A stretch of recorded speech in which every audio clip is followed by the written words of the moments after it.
society has become very comfortable with the don't ask, don't tell rule. We think that if we just ignore that it's happening, then it doesn't exist. If we don't acknowledge it, then it isn't happening.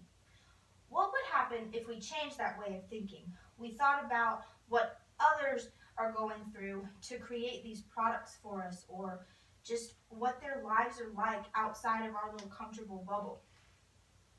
Until we end human trafficking in the United States, we can't truly call ourselves the land of the free. Today, I'm going to talk about a few solutions that can get us on the right path to ending human trafficking. The first one is spreading awareness, the second is donations, and the third is being a conscious consumer. First off, awareness. Awareness is such a huge part of how we can just stop people from having to get forced into this horrible slavery. Because people aren't going to do anything about something that they're not aware of. We can't expect people to fight with the knowledge that it's not even happening.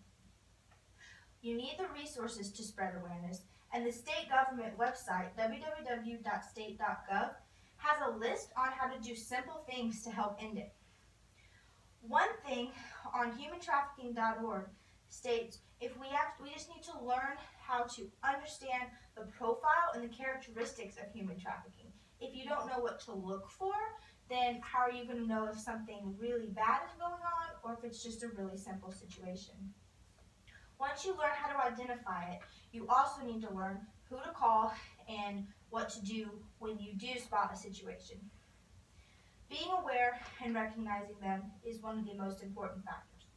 A few years ago, President Obama declared January Human Trafficking and Slavery Prevention Month.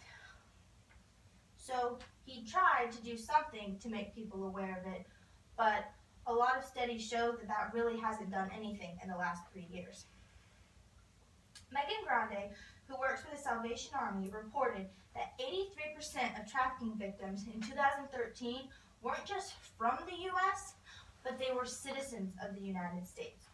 They weren't brought in from another country like most people believe. They weren't shipped overseas and brought here and sold for money. They were people just like us and just like your neighbors and everyone down the street from you. According to the Human Trafficking Report System, they collected that data from state and local law enforcement. Even if all you can do is post to Facebook or share an article on your wall, at least it's something that you're doing to try to get people aware of what's going on. The second thing we can do is donate money to these organizations. Not all of us are called to go out and kick down the doors of brothels and rescue people, but some people are, and if we can help fund those people that feel called to do that, then we should do that. As Americans, we spend $40 every 2 weeks just to have someone paint our nails and rub our legs for 10 minutes. But we can't even find $20 to donate to help.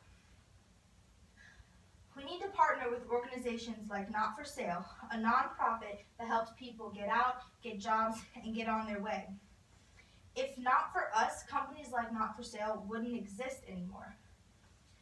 They say things like, we need to invest in a world free of slavery, not invest in our world the way it is now.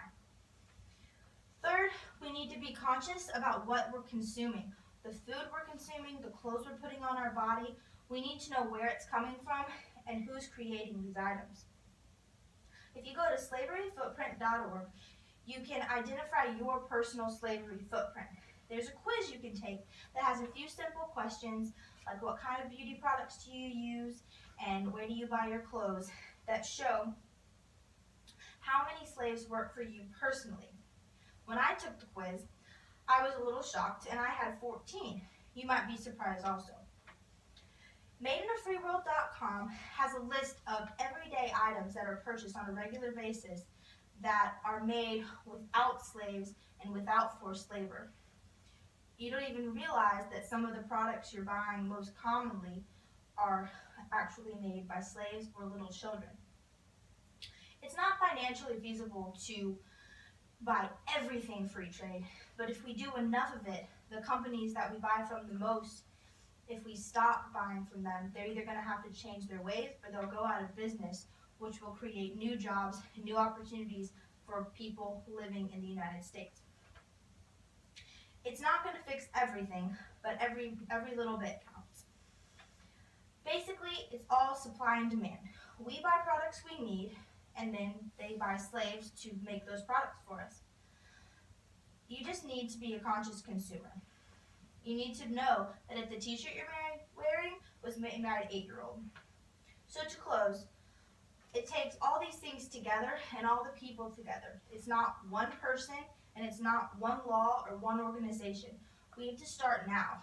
You can go to notforsale.org, worldvision.org, freethegrows.org.